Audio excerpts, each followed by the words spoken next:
Right, let's go. Right, ladies and gentlemen, thank you. Well done, part one, for getting through Imperial College security.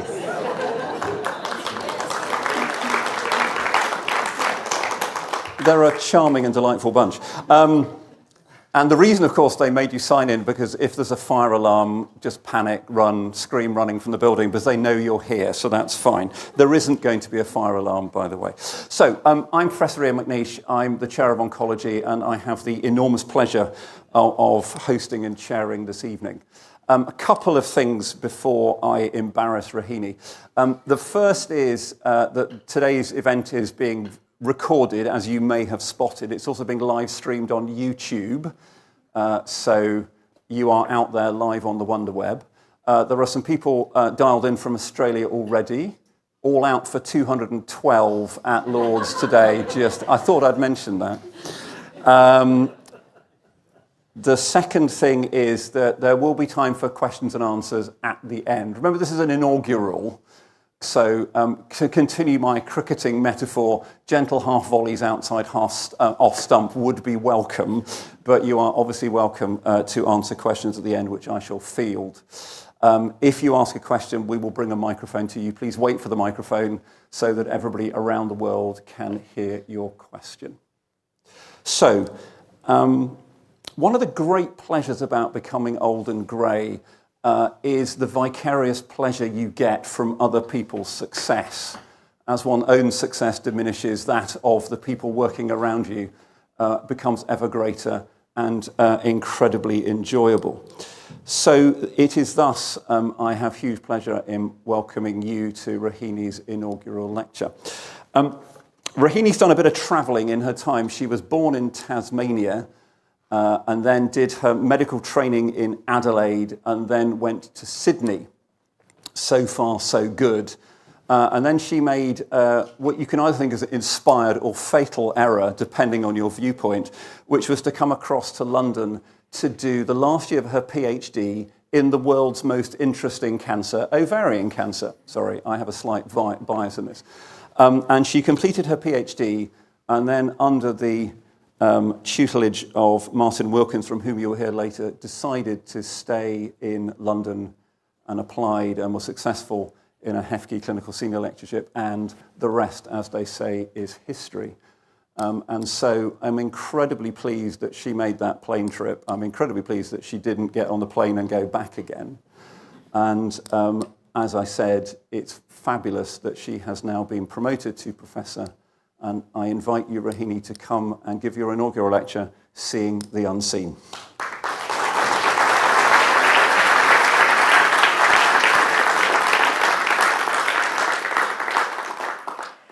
And thank you, everybody, for coming here today. And thank you, Ian, so much for your kind words. So for those of you who don't know me, I am a cancer specialist. I see people with incurable cancers. When they come to see me in clinic, they are frightened, confused, and what they want most is clarity. Clarity about the future and about the treatment. In general, the treatments I prescribe have a 30% chance of shrinking the cancer down. This needs to be balanced against side effects. And these side effects range from a mild skin rash all the way through to life-threatening organ failure. What I can't tell patients is whether or not they will be the ones to have a response, or will they die of toxicity. And this situation is not unique to oncology. Of the 70,000 prescribed medications, we have very little idea who will respond and who will have side effects. Not much has really changed since Voltaire made these observations in the 1700s. We have little idea about the medications we use, and even less of an idea about the diseases we prescribe for. But I would suggest that the implications of this are marked in oncology, where most of our patients have end-stage cancer, and the goal of therapy is not just to prolong life, but to maintain the quality of life. The sad reality is that my most cited paper remains that of a review paper where I looked at how to manage the side effects from chemotherapy, really highlighting how little we know as a community about the drugs we prescribe. The goal of personalised medicine then, that is tailoring treatment to the individual patient, is not a reality for most of the people we treat. Personalised medicine relies on three factors: a knowledge about the patient, the cancer, and also an understanding about the patient in their community. Most of my work has focused on patient-related factors, and in particular, the role of the liver. The liver is like a well-run factory. It takes in carbohydrates, proteins, and other parameters and breaks them down. These are then returned back as nutrients into systemic circulation, where they're used for cellular processes.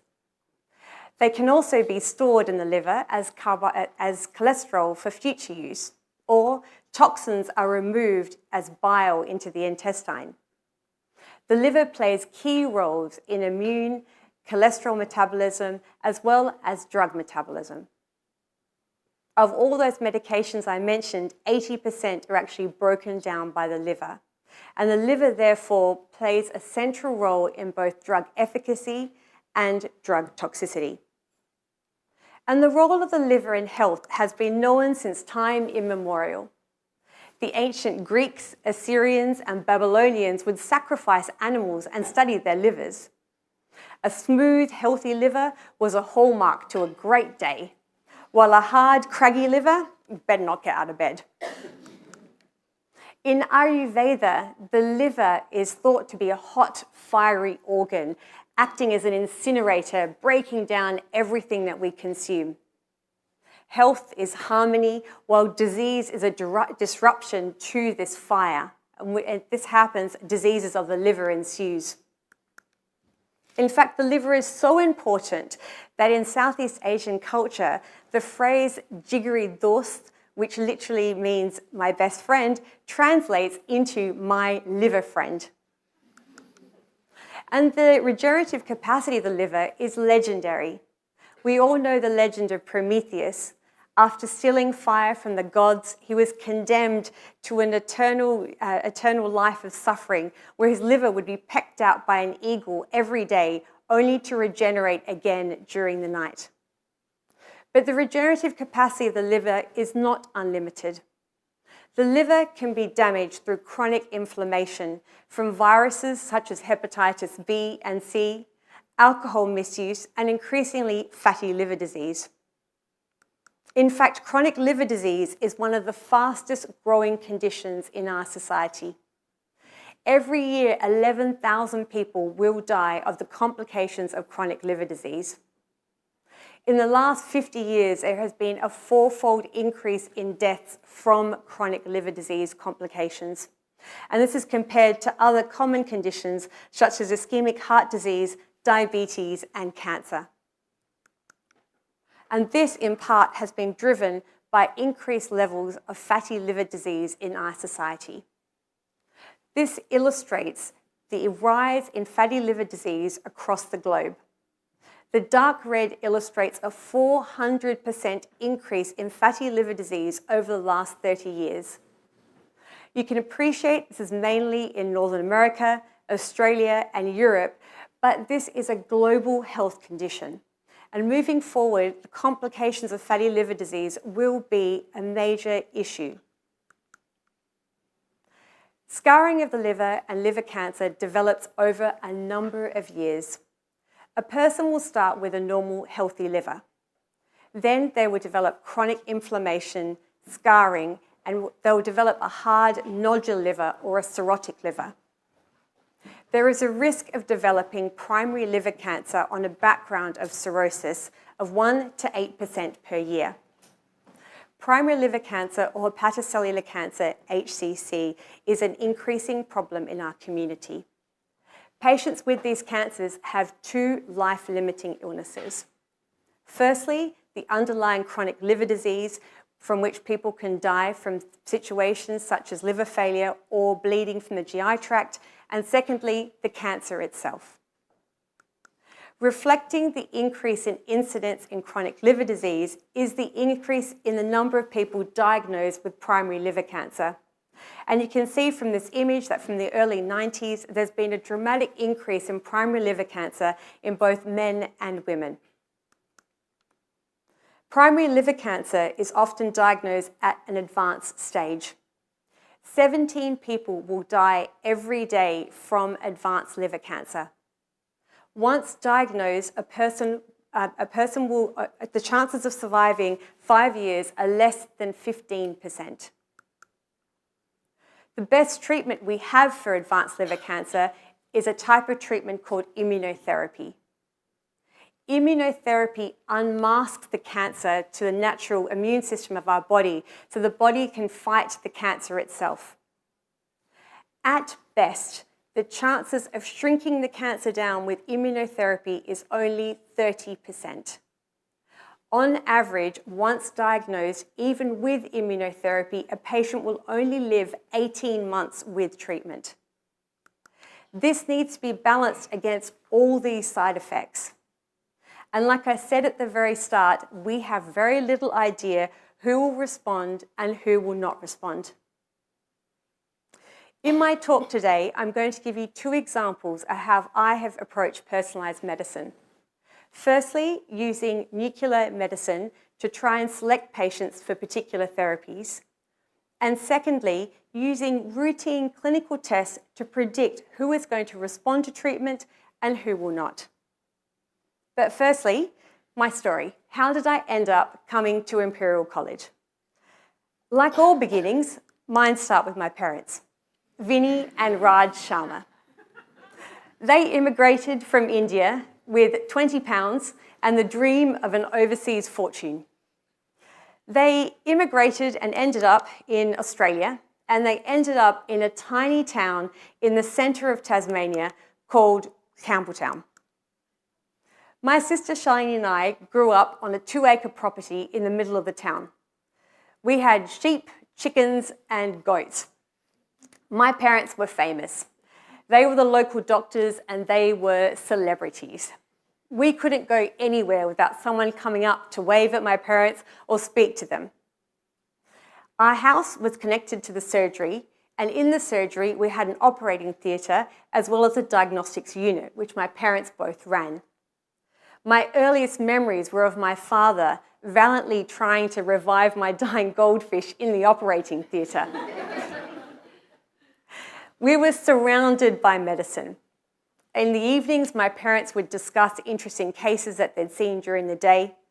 Our bookshelves were filled with textbooks of anatomy, physiology, we had Harrison's, and there were also this horrible dermatology book that was filled with disgusting pictures, and my sister and I would dare each other to look inside. There were no other professionals in our town, so we were always going to be doctors. The only other 2 occupations were farming and shearing, and they were just too much of hard work for both of us, so that was never going to happen. I went to a rural school. There was only 100 students in the school, and before my sister and I, only 1 student had gone to university. But that didn't deter my sister or myself from pursuing our dream of becoming doctors. Books were never in short supply. Every month, a travelling library would come to our town, and my sister and I would wait anxiously for the next instalment. We'd borrow every single book, and even if we didn't understand it, we'd still try and read it. There were 2 books in particular that influenced my choice of career as a 10-year-old. The first one was Girls Can Be Anything. It wasn't just my mother who was the most incredible woman in the world. This book was filled with women who were excelling at every walk of life. The other book was The Inventors and Inventions. To me, this was amazing. There were everyday people that could really influence how we lived our lives. Louis Pasteur, Alexander Graham Bell, Joseph Lister, and there was one name that appeared in both books, Marie Curie. I could relate to her because we had an X-ray machine in our surgery and she was a woman. So as a 10-year-old, I decided I wanted to be a cancer researcher. cancer because when I asked my parents about it, they said it was very complicated, and I reasoned it wouldn't be cured by the time I grew up. So I grew up believing that I could achieve anything. And how did my interest start in the liver? Well, as any good medical student at the University of Adelaide, my interest started with beer.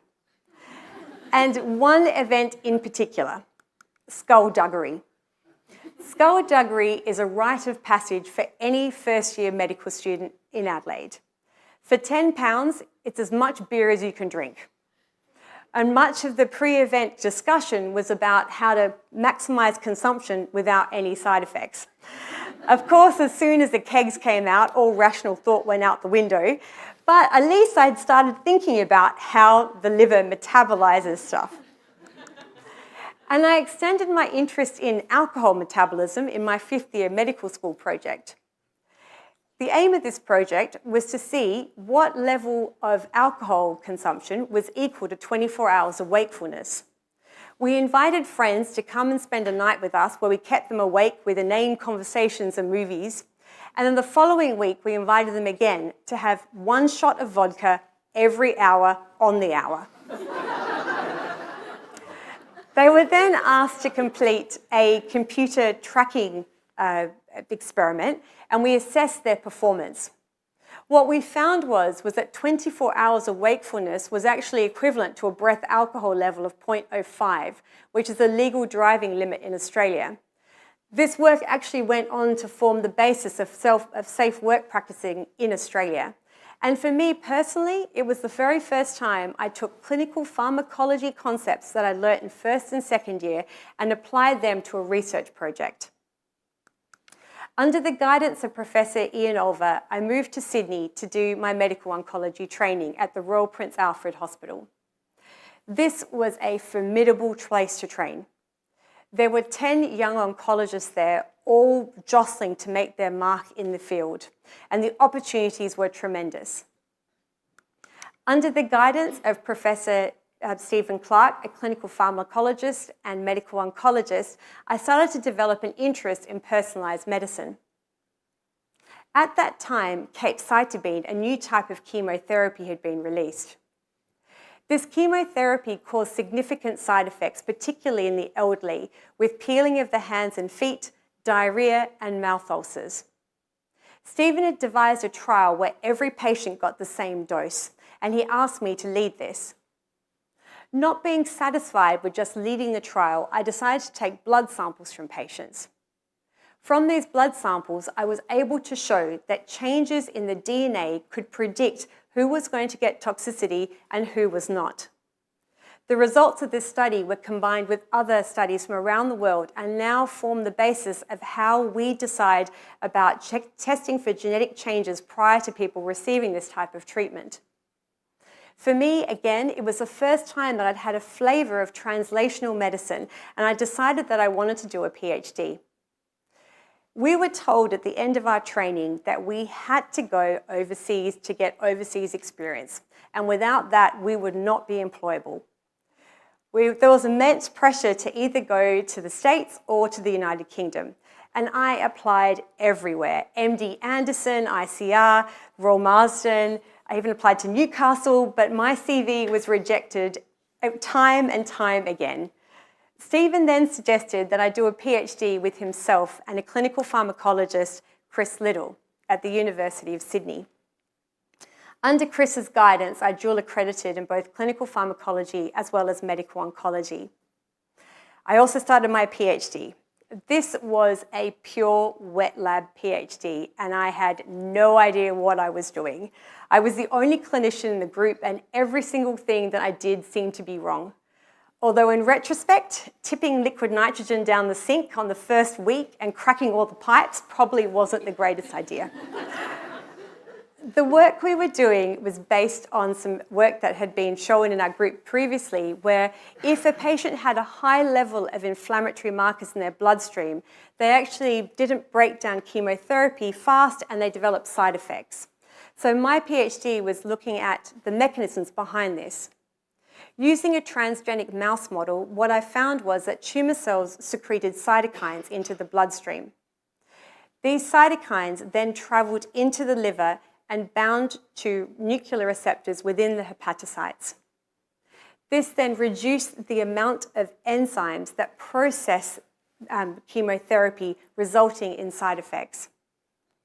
Despite having some good publications and making some very good friends, I still wanted to get more translational experience. On a whim, I applied for and was successful in getting a New South Wales Cancer Institute grant to go anywhere in the world for 6 months.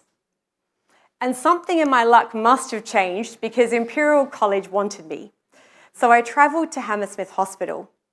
Before I left, I asked the late Martin Tattersall, who had trained at Cambridge, what he thought of the Department of Surgery and Cancer at Hammersmith. Never heard of it, he said, but at least you'll have some fun in London. So I completed the last chapter of my PhD, as Ian mentioned, at Hammersmith, and I was all packed and ready to go back to Australia when Martin very kindly suggested that I apply for a Higher Education Fund for England Senior Lectureship Award, and I was successful in obtaining this. My first task as a new clinical senior lecturer was to establish an integrated care pathway for patients with liver cancer. As I said to you right at the very start, these patients have 2 life-limiting illnesses, the chronic liver disease and the cancer. As a result, patients were seen in multiple different clinics, had disjointed care, and there was no clinical trial portfolio to be seen. I wanted to change this. This involved basically having a conversation with hepatology. Luckily, Mark Thurs shared my vision, and we started a specialist liver cancer clinic, initially monthly with my colleague Shahid, and it quickly became fortnightly and then weekly. I really wanted this to have an integrated research component, and for that we needed tissue. We also needed a surgeon, so Madhava Pai joined our team. We submitted a business case and we started the specialist liver cancer clinic. We now see 50 patients a week, and we're the only specialist liver cancer clinic in the country. Integral to a good clinical service, though, I think, is an innovative research platform. Martin introduced me to PET imaging and Eric Abawaje. For those of you who haven't seen PET imaging before, positron emission tomography allows us to visualize physiological processes within a person. This is a PET scan. Essentially, a person will lie on the bed that moves into the donut. A small amount of radioactive material or a tracer is injected into the person. This tracer emits positrons. The positrons collide with free electrons, resulting in total annihilation. 2 gamma rays are produced, and these are picked up by detectors that are inside that donut. An image is then created. The type of output that we get from a PET CT scan looks like this. On the far left-hand side, you can see the CT scan, which we use for anatomical localization. The image in the middle is what we see on a PET scan, and what you can see in this particular case is this person's been injected radio-labeled glucose. Our brain uses the most glucose, and that's why that area is dark. We can then combine the CT scan with the PET scan to get a fused PET CT scan, which you can see on the right-hand side, and now the brain is bright, and this is because there's lots of activity in that area. We can use PET imaging to look at a number of physiological processes: new blood vessel formation, cell division, fatty acid synthesis, as well as looking at multiple different targets. PET imaging is now used in oncology, neurology, as well as cardiovascular disease. And I've made this seem very easy, but when I joined Eric's lab, it was like being plunged into a foreign land without Google Translate. Physics, chemistry, I'd totally forgotten from medical school, click chemistry, conjugates, spectral analysis, I had absolutely no idea what was going on. Luckily for me, I met some incredible people in Eric's lab who painstakingly taught me every aspect of PET imaging, from how to design a tracer in the laboratory all the way through to taking it into first-in-human studies. I then embarked on an ambitious program of work looking at multiple different tracers to try and see which one would be good enough in liver cancer. These included looking at traces that visualized changes in blood vessel formation, looking at the response to cell division after having chemotherapy, and looking at particular targets on cells. It was around this time that Eric asked me to help him write a clinical trial in patients with neuroendocrine tumours. Neuroendocrine tumours, my experience was essentially just medical exams, really. I hadn't actually seen a patient with a neuroendocrine tumour before, and my only other experience had been the fact that I knew that Steve Jobs had died of a pancreatic neuroendocrine tumour. These are rare cancers that commonly spread to the liver. Like all cancers, though, it's really important to understand the extent of disease, as this will guide therapy. The image on the left-hand side shows that there is a single deposit in the liver. This person could be offered curative therapy with surgery, for example. The person on the right-hand side has multiple deposits of cancer, and this person is most likely to be offered palliative treatment. Neuroendocrine cancers are unique. They express a particular target on the surface of the cancer. We can inject a small amount of tracer that goes throughout the body and binds specifically to those targets, lighting them up on a scan. What you can see on the right-hand side image is a cross-section of a person's abdomen. The top of the image is the top part of their abdomen, and the bottom illustrates their backbone. The red arrows point to deposits in the liver. So all the bright arrows you can see on the scan are cancer deposits, which have been found by using this tracer. The tracer, however, doesn't last for very long. It only lasts for a number of minutes. It can't be transported from centre to centre. This leads to inequity of access. Recognizing this, Eric designed a new tracer which lasts for a number of hours and could be transported to multiple centres. It was initially developed in the laboratory before being taken into animal setting and then into humans. I led the trial comparing the new tracer to the old tracer and showed that it was successful in visualizing these cancers. But the presence of this receptor can also be used for delivering treatment. A different type of radiation can be injected into the patient. Again, this binds to the target, but it's taken into the cell, delivering a very high dose of radiation. And this is called peptide receptor radiotherapy. This is very effective in killing and controlling neuroendocrine tumours.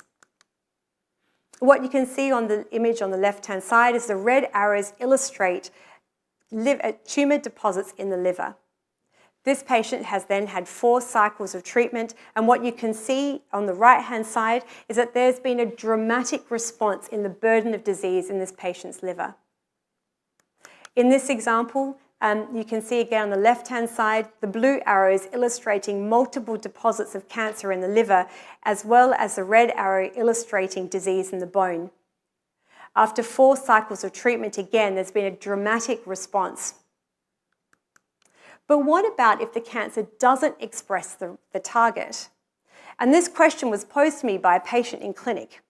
They were very angry that A, I didn't know why they didn't have the target, and secondly, what I was going to do about it, because they had to have this treatment.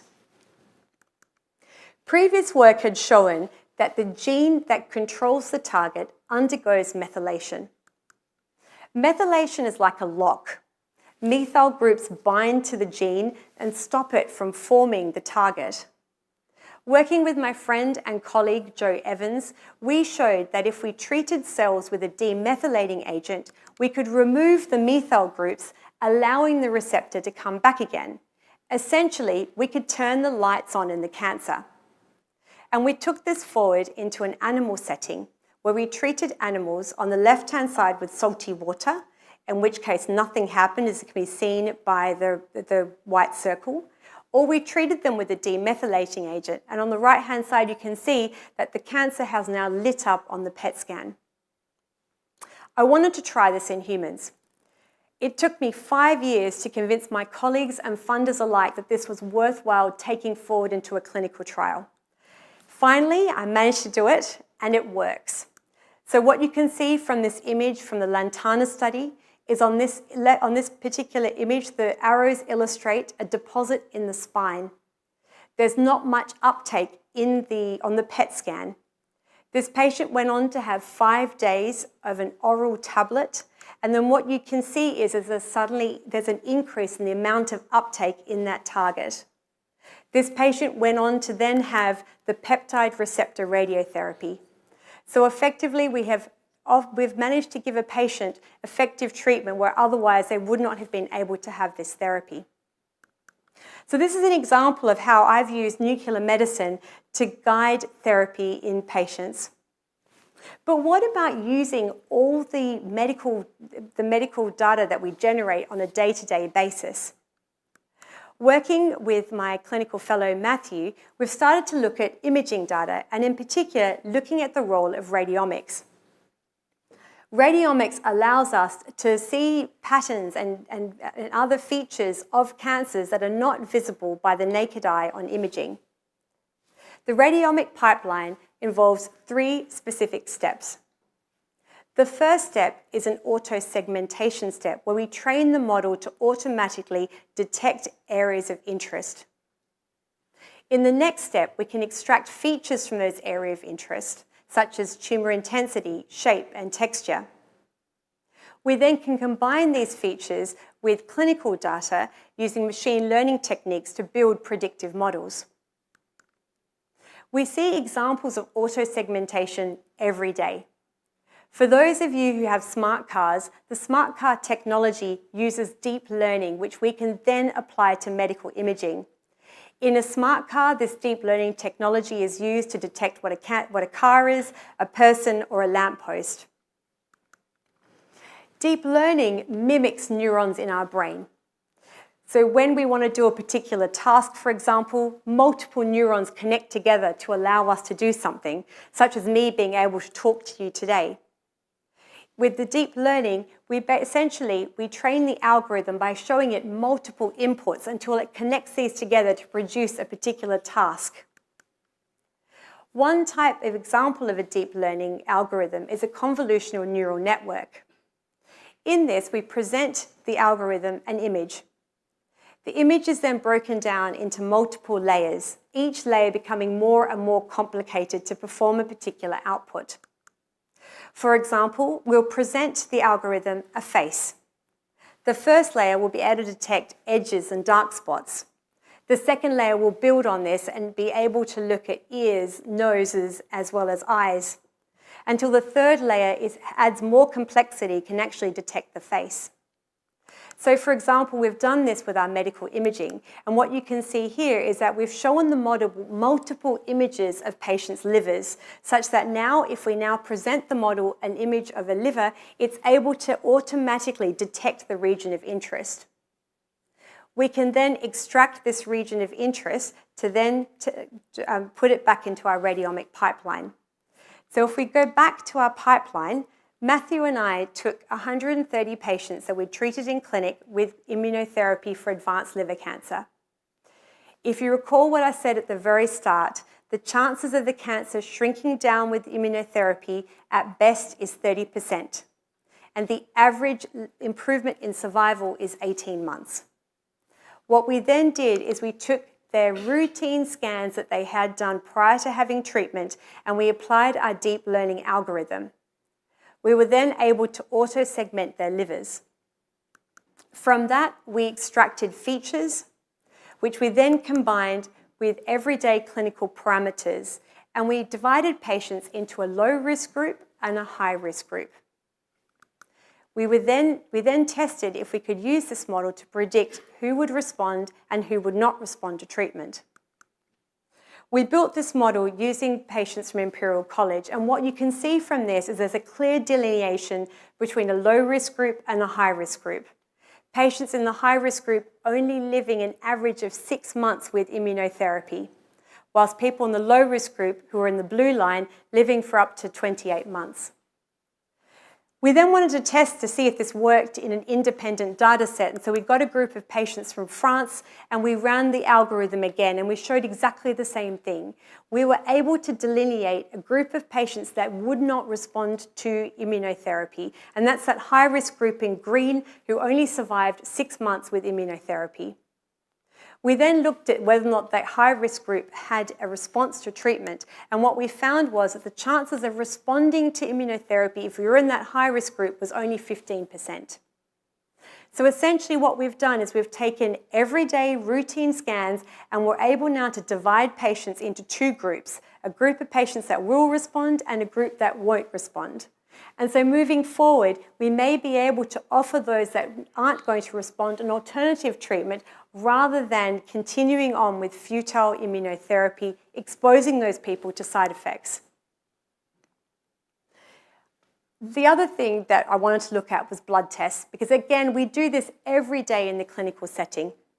I'm sure all of you have seen these headlines before outlining how we can use routine blood tests to detect cancer. My group has been very interested in this. We've looked at a number of parameters and in particular looking at pieces of circulating tumour DNA within the bloodstream. We've looked at different aspects of these circulating tumour DNA, methylation, fragmentation, mutations, as well as other small molecules, and looking at proteomics and metabolomics. I wanted to just spend a little bit more time explaining circulating tumour DNA. When a cancer undergoes cell death or division, a small amount of their DNA is released into the bloodstream. This can be detected and acts as a liquid biopsy of the cancer. Liquid biopsies can be used to detect cancer, track resistance, as well as recurrence. Working with my colleague and friend Jessica Howe, we wanted to apply this technology to liver cancer. We took blood samples from from healthy volunteers, patients with cirrhosis, and people with increasing burden of liver cancer. What we found was there was an increased level of circulating tumour DNA that correlated with the burden of disease. The amount of circulating tumour DNA also predicted for survival. We wanted to look to see if there were mutations in this circulating tumour DNA which matched that was in the primary cancer. This indeed was the case, such that the circulating tumour DNA acted as a mirror for the primary cancer. What was also important that we found was that these mutations actually predicted for survival. But this type of technology is cumbersome, it's expensive and takes a long time. So we wanted to look at other more efficient ways of analysing circulated tumour DNA. And one way is through fragmentomics. DNA exists as a double helix, which is wrapped around nucleosomes.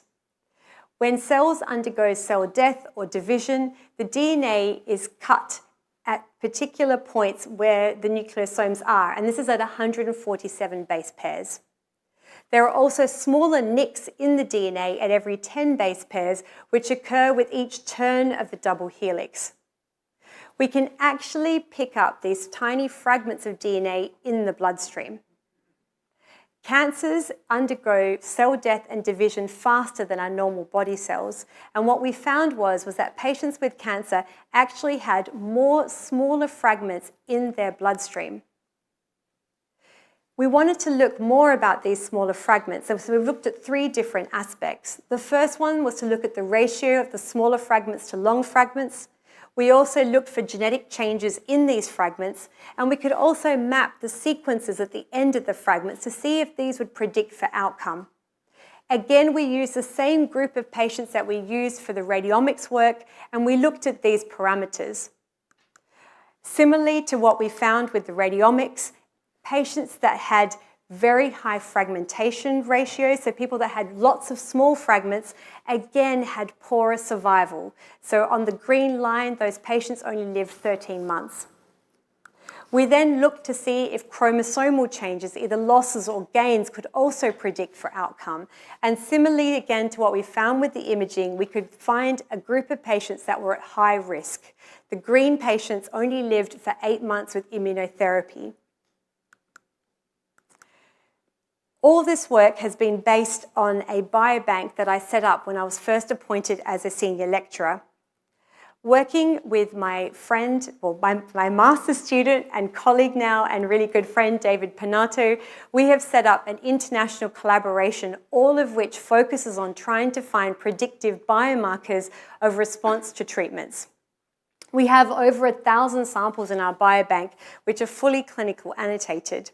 It's led to innumerable publications, transfer ideas, as well as training opportunities. And importantly, it has also established Imperial as one of the key centres for liver cancer research.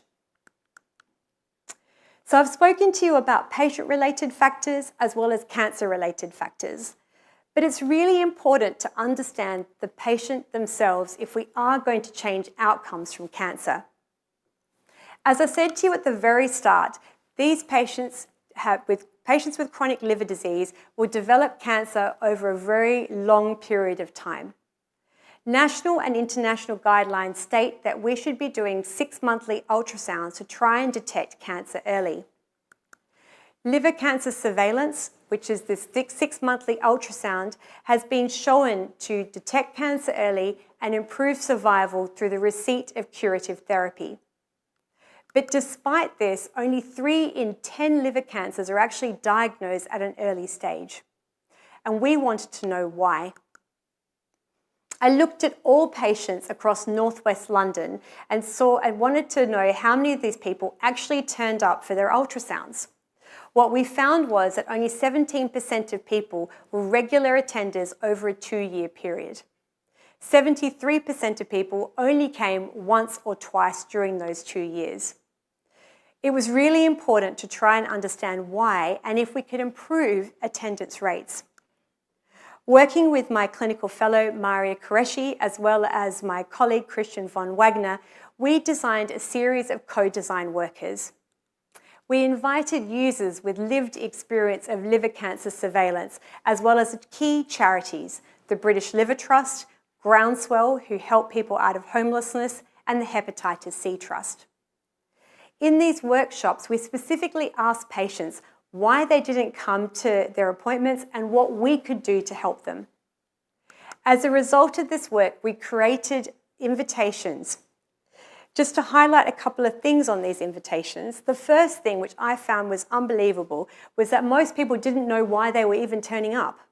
So they wanted it specifically stated that they were coming to have an ultrasound to detect early liver cancer. The other thing to mention was that users did not want brown envelopes. They specifically wanted white envelopes. Brown envelopes were thought to be from the Department of Workplace and Pensions and were put in the bin.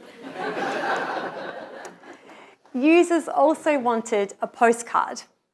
They felt that if they had a postcard that they could share with family and friends, it would help reduce the stigma associated with chronic liver disease.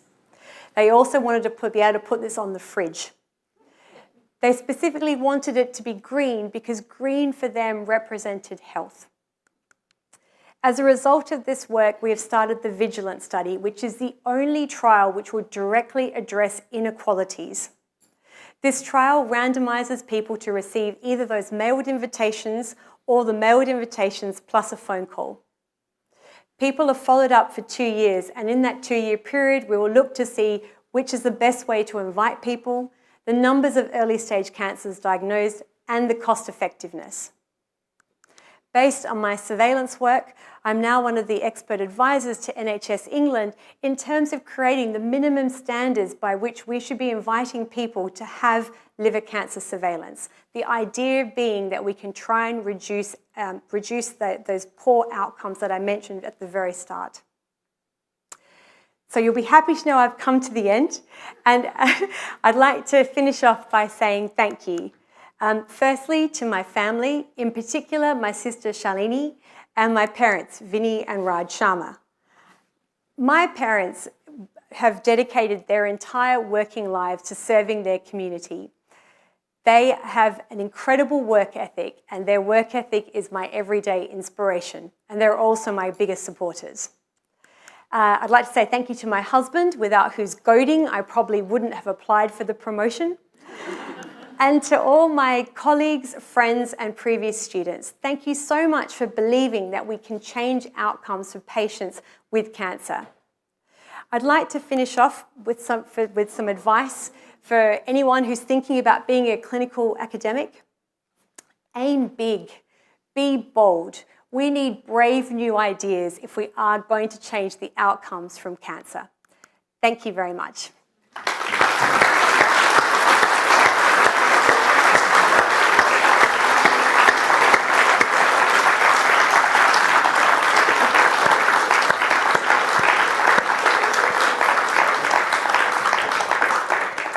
I'm even more glad you got on that plane now. So, as I said in inaugurals, we do invite questions to our inaugural lecturer. Please, if you have got a question, stick your hand up. We've got microphones. I'm going to start. Hope you've never regretted getting on that plane, but were there any moments when you thought, what the heck am I doing in this cold, wet, miserable country? Look, it's tough. It's not easy. Being an academic is very lonely, and it is a very hard and long process. I mean, I'm very lucky that I have an incredible team, in particular the chart team, so the research team are unbelievable, and I have lots of incredible colleagues. I think having the support of your colleagues and your friends who actually believe in what you're doing makes a massive difference. Brilliant. Anybody got a question? I can keep asking questions for the next hour and a half. So if you don't, I will. So I then do have to ask my follow-up question is, why did you give up ovarian cancer? I'm really upset about that. So I suppose the more question is, what persuaded you that livers were the thing? What was that germ of an idea that said it's got to be liver cancer and it's got to be liver disease? So I always wanted to do, I was always interested in GI oncology. That was always what I wanted to do. And actually when I was training, it was when I came here, there was suddenly a drug for liver cancer. So before that, there'd been absolutely no treatments for liver cancer. So when I was training, if someone got liver cancer, we were just told, well, unfortunately, it's going to be palliation. So it was exciting. There was a new drug. And I think when there's a new drug, then there's a whole field that opens up around can we make things better? And that's the reason why I kind of got into liver cancer. And also I met the hepatology team, and it was just synergy, really. Perfect. Fantastic. So there is a question there which will stop me asking about the ethics committee that allowed you to do that experiment on medical students with the vodka and sleeplessness. But I want to know about that. Sorry if I've stolen your question, madam. I do apologise, please. No, I did think about that question there. Yeah. But hi, I'm Vanessa. I'm from the British Liver Trust, and I'd like to thank Rohini for a brilliant lecture that I could understand as a clinician and a non-scientist. So thank you so much for that. But I love the fact that you are an oncologist and you have joined up oncology and hepatology. And I just wondered what the challenges were in doing that and why doesn't it happen in other places? Look, it's like I said at the start, I think I'm very lucky that I have colleagues that see that we need to have a joined up approach. These patients have two illnesses and we can't manage one without the other. And I think it's really critical that we work well with hepatology, and also hepatology works with oncology. Like I said before, I'm very lucky that Shahid and Nolan and Madhava share that vision for how we manage these patients. And I think, I just hope that because we present a united clinic, that this is actually an inspiration for other centres. And certainly we have had other centres that have wanted to know how we've done this. How our MDT works, how do we manage patients. And I think it's good that we keep talking about it to try and get more units to have that integrated approach to patient care. If there are no more questions, my final comment is I was delighted to see that you learned how to do liquid nitrogen properly. For those of you who don't work, liquid nitrogen is about minus 180, and if you put it on anything, it literally freezes anything and will crack pipes and sings. But you get trained how to do it properly. So there was a photograph of Rohini with a face mask on and the gloves. So you've learned something in a few years of Imperial. So I'm now going to hand over to my colleague, Professor Martin Wilkins. Oh, there, I'm sorry. I do apologise, as I just talked too much. Please. Did you face any difficulty when collecting data for your research? Both clinical and the samples? Look, it is difficult. there is a process that we have to follow through, and you have to go through the ethics process. It does take a long time to set these processes up, but I think it's worthwhile doing it right at the very start, and so then everything can flow forward from there. If there aren't any questions again, right, I will ask Professor Martin Wilkins, to whom we owe a great deal. Rohini, do stay. It was a pleasure, really, to be invited to say a few words, and it will be just a few words, at the end of what was a very splendid talk. I spent a bit of time today trying to remember our first encounter, and you have a better system of archiving emails than I do, but I do recall an email from Hani Gabra which welcomed your addition to his team, but seemed rather spooked by the idea that you were a clinical pharmacologist, and in particular you wanted to give a cocktail of drugs to patients with ovarian cancer in order to understand their drug metabolizing, in order to phenotype, if you like, their drug metabolizing system in one drink, and that was clearly outside his comfort zone. But I can see the origins of it now as you go back to your early days with alcohol.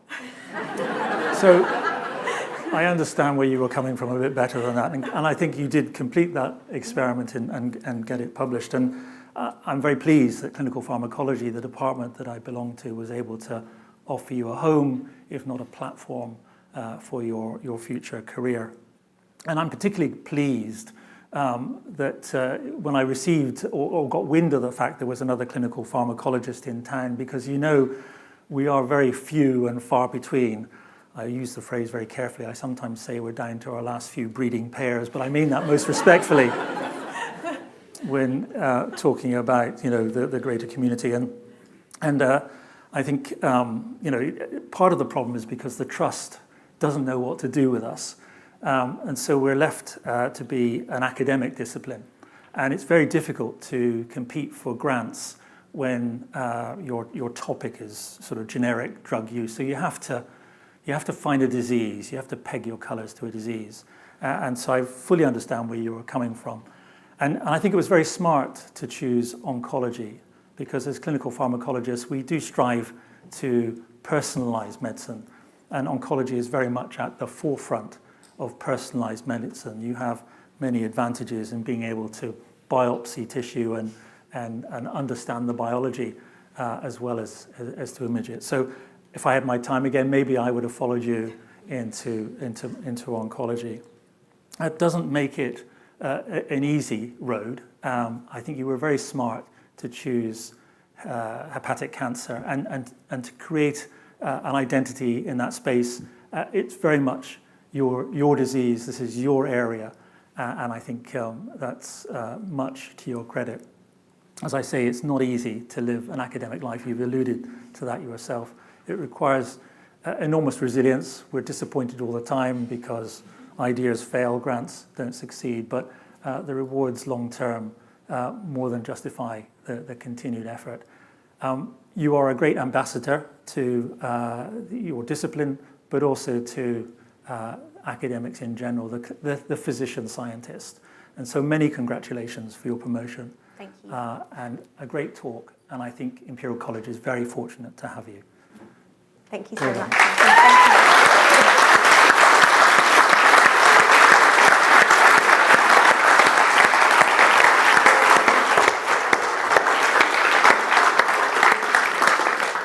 So, ladies and gentlemen, it was so easy to get into this building. You were pleased to hear that we won't let you out until you've joined us for a warm glass of wine and some twiglets just over there, but enable us to share our time with Rohini. And I would like to thank you all very much for coming, and one more round of applause to say well done, Rohini.